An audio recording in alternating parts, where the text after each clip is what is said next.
Howdy, Ken Nelson here. Welcome to my kitchen. One of my favorite cookies during the holidays to make, and throughout the year, are almond cookies. They're a gluten-free recipe. In Italy, they're called amaretti biscotti. They have egg whites, almonds, sugar, and a little almond extract. Not anything very complicated, and they're pretty simple to make. If you have almond flour that's already ground, that's lovely. I frequently don't have that, and I'm not close enough to a store to just go and buy whatever I need. So I'm going to use fresh, raw almonds and grind them in my food processor and make the cookies from there. Before I get too far along, because these use egg whites, I want to say I love powdered egg whites. They're dehydrated. You can buy an entire bag full of them. Um, this recipe takes 2.5 egg whites, which is kind of hard to do when you're using whole eggs. But with this, it's about 5 teaspoons of powdered egg white and 5 tablespoons of water to give you a lovely egg white that can be used. Let's start. I'm going to put the egg whites into a solution first because they take a little while to hydrate, and this will give them a chance to do that, and then we're going to whip them just a little bit. There are 5 teaspoons of egg white, and I'm going to add 5 tablespoons of warm water.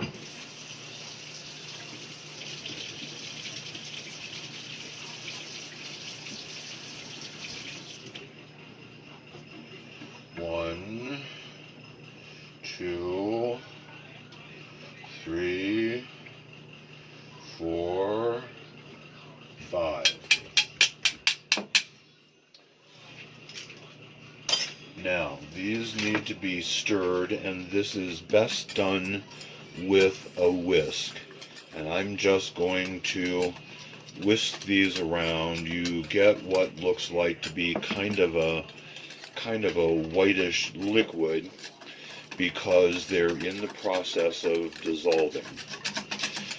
And one just whisks this until the liquid becomes clear and all the white powder kind of disappears. And there we go. It's frothing and turning into an egg white. I have used these to make an egg white omelet when I was looking to lower my fat intake. These are just a lovely, easy thing to use without having a lot of egg yolks left over to figure out what to do with. Of course, that's not too terribly complicated, but this certainly makes it easy. Okay, these are whisking and frothing a little bit, and it's not important that they be so airy, just that they be well mixed. Now, for the rest of our ingredients, I'm going to use a scale to measure these things, just because it makes it a simpler, more accurate way to do this. I'm going to go to 0, and now I'm going to add 250 grams of whole almonds.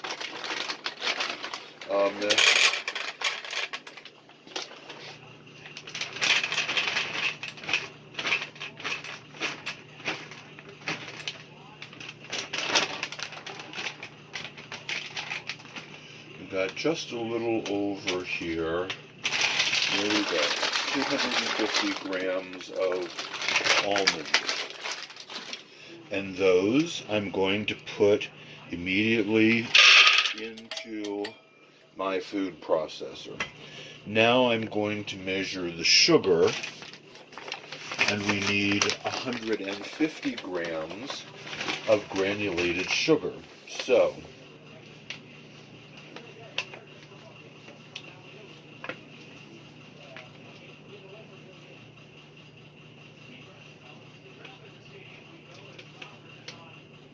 There we go.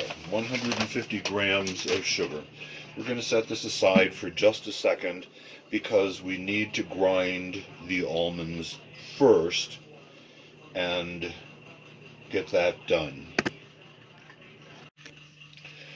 I'm going to pulse the almonds to grind them into a flour. This is going to take a little bit, and it's very rackety, so I don't want to try to talk over this. I'll just show you the image here. So hang on, guard your ears.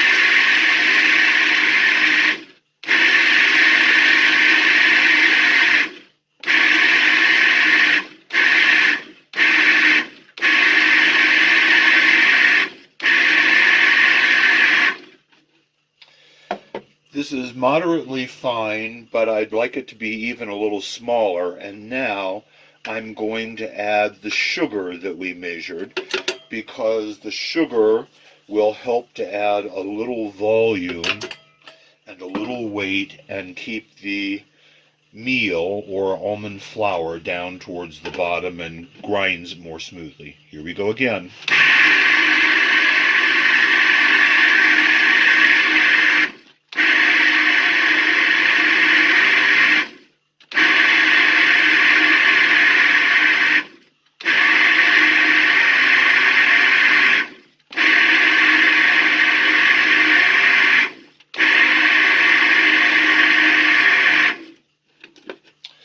By adding the sugar, this turns this into a very nice thin meal or flour.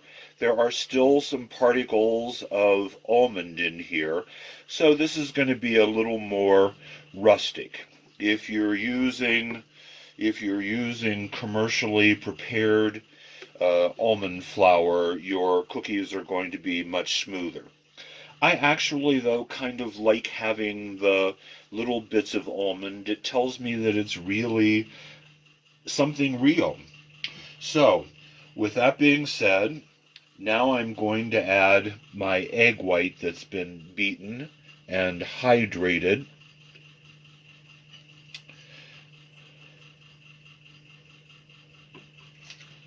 And we're going to continue to pulse this a little further.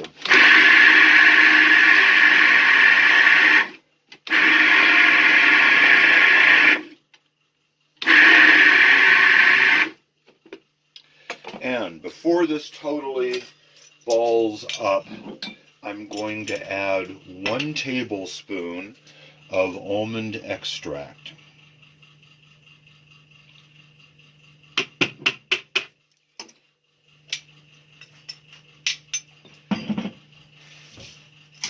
And now I'm going to pulse this again.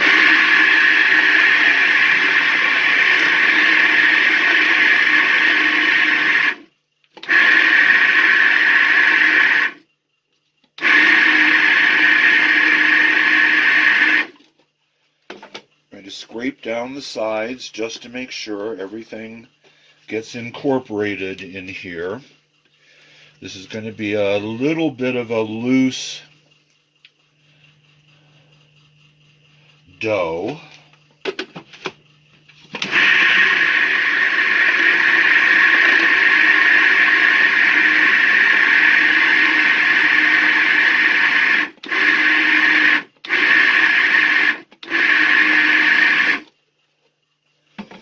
One more time.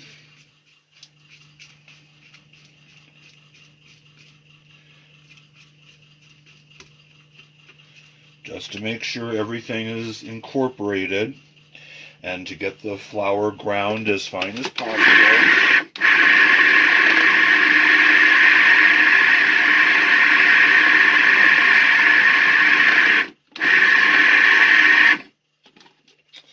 That's that.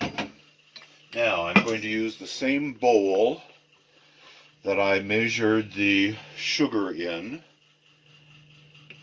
and scrape my dough out and put it in there so that we can go on with this recipe.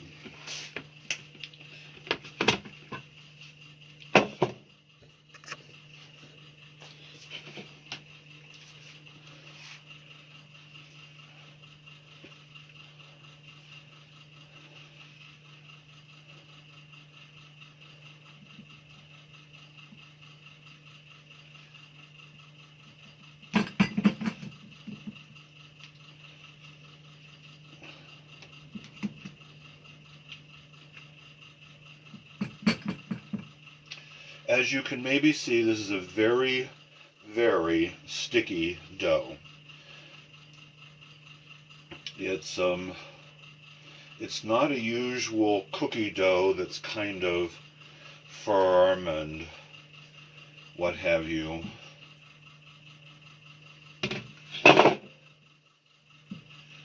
But that's going to be okay. It works out being a very flavorful cookie in the end. This is kind of a cross between a meringue, because it's got just egg whites, there's no butter, there's no flour, which is what makes it gluten-free,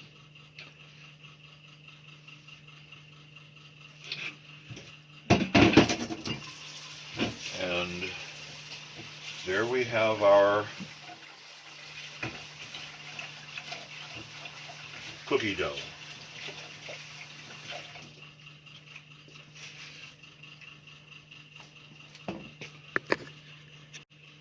Before I start shaping these, I'm going to preheat my oven. I have it set at 375.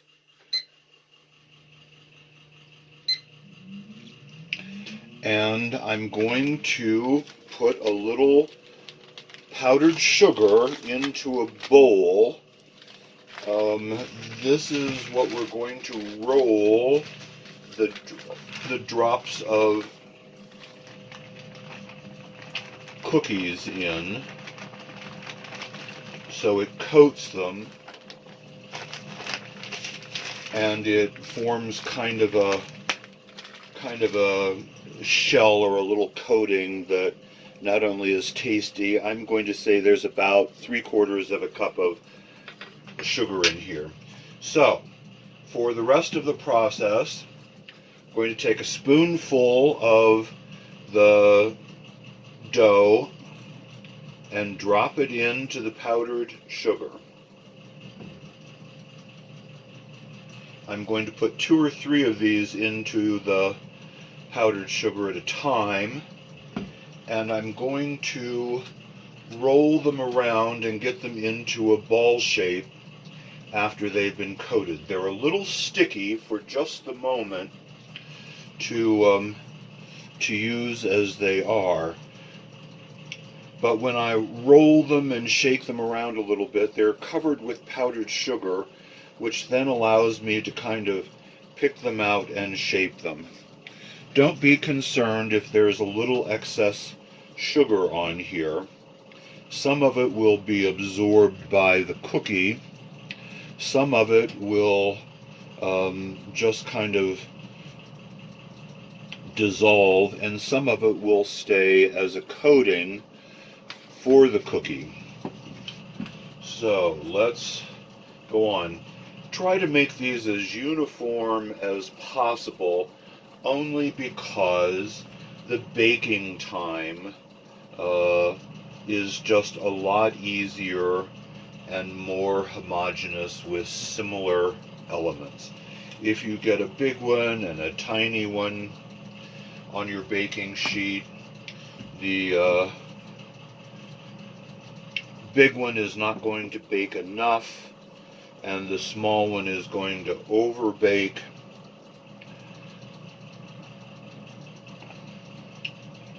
So being as uniform as possible is terrific. These don't spread a lot, so you can pack them in more than you would another kind of cookie that has a tendency to move around a lot. And if there's a little excess powdered sugar, it's just perfectly fine, so don't be concerned with it. Sometimes if your oven gets really hot and the pan gets hot, you'll get a little bit of caramelized sugar on your parchment paper, but that's why we're using parchment paper. It will allow the cookies to cool without sticking to the pan, and they won't get torn off when they come out of the oven, and they'll be gorgeous looking cookies.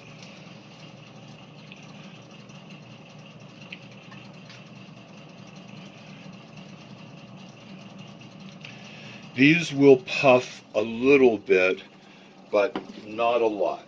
They don't have any flour, and they don't have eggs, and they don't have anything that's going to cause them to puff up into the air. So with that being said, when I finish this last cookie, I'm going to go over with my fingers and just give these a light press so that they flatten ever so slightly. For no reason other than that the baking will be a little more uniform.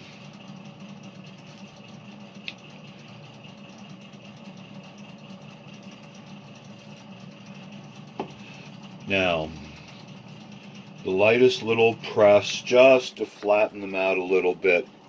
Here we're at a stage where if you wanted to put a candied cherry on the top, or a piece of orange rind or something of that sort, or an almond half, you could. But by and large, I like these as just plain, simple cookies. So my buzzer went off telling me that I can put these in the oven. I'm going to set my timer for 15 minutes. Actually, I think I'm going to set it for 13 so I can double check on them. There we go, 13 minutes, and the countdown is on. Now I'm going to do the second tray. This is not a huge recipe, but it will make a couple of dozen cookies. And the thing that's lovely about these is they have a nice crunchy exterior while they have a soft kind of chewy interior, which makes for a very satisfying mouthfeel.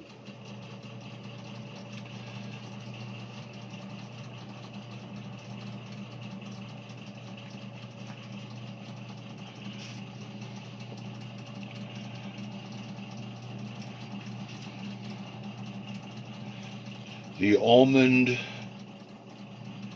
flour gives a nice consistency to these, and having ground up our own almond flour, there will be a little tooth to them. You'll be able to feel the nuts in between your teeth when you chew, which makes for a very satisfying cookie. Plus, the flavor of these is just subtle and lovely. They're not terribly strong flavored. They don't have any chocolate in. They don't have any fruit in unless you wish to add a piece to the top.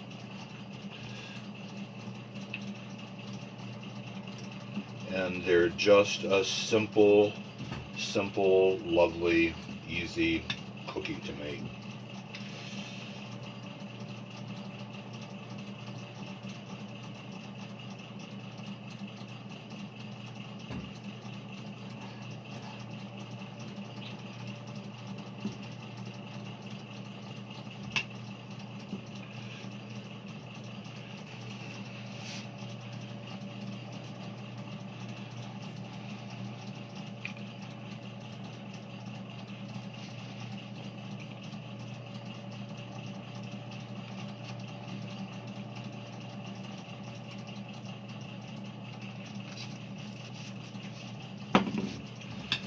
Well, it looks like we might actually get more than 24 cookies out of this. Or maybe not. Maybe we'll be close. Maybe I'll just add a little extra dough because it would be nice to have this be just two pans. These take about 15 minutes per sheet to bake. If you've got a large oven, you can probably use larger pans, and I just have a small electric oven that I use for my baking needs, and I'm usually kind of grateful to have smaller quantities of things rather than larger. I do have a larger gas oven that if I'm doing large quantities of things I can use, but I prefer the small oven because this is a convection oven, and consequently you get very good airflow and very uniform baking. Now we just have to wait for a few minutes until the cookies come out, and I'll show you what the first tray looks like. The timer is just about to go off. We've got about 10 seconds. I'm going to check these by pressing onto the top of the cookie. If my finger goes in and it stays indented, they're not done. Okay, those I'm going to let stay in for 1 minute more, just because they're squishy a little bit. I don't want them to be hard, but like cakes and other doughs, when you press your finger on them and the indentation stays, it means they need a little more heat. If it's firm to the touch, it means they're done usually, and you can take them out.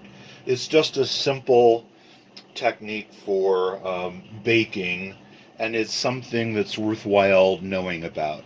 If you're not familiar with this, try it. Perfectly usable is a toothpick for cakes and things of that sort, but by and large, this is my test, because once you learn how to do this, you never have to find a toothpick or a skewer again. You just feel it and you know. So 1 more minute, we're just about there. Let's see if this firms them up just a little. Yes, it's coming back. So I'm going to take these out. Maybe you can see there are a few places where the sugar has melted on the baking sheet. We're not going to take these off of the parchment paper right away. I'm going to reset my timer. We're going to let them set for a minute or two before we take them off, so that the sugar cools and the sheet cools, and here we are. Don't they look lovely? They've got this nice crackly quality to them. The cookie has puffed ever so slightly because of the egg white being beaten. I think they're going to be tremendous. So we're going to let them set. I'll take them off, and we'll wait for the next tray to finish its baking cycle. 13 minutes is when I check. 14 was what it took for these to come out. Let's see how the next pan does. Okay, these have had a chance to cool for a minute or so. It looks as though they're all pretty loose from the parchment paper. When I pick them up, I can see that the bottom of the cookie has a nice brown quality to it, and they're firm to the touch. That is what's going to be an important feature for these cookies. All of them have just that lovely brown quality to them. And I like to wait for these to totally cool. If you were to crunch into them right now, you'd find out that the outside is a nice crunchy quality, but the inside is going to be ever so slightly gooey. By the time these have set, the outside is going to come into a little more crunch, and the inside will still be chewy. They'll be the perfect companion for a cup of tea or a cup of coffee, or to share a few memories with some friends. So, health and happiness to you. Cheers!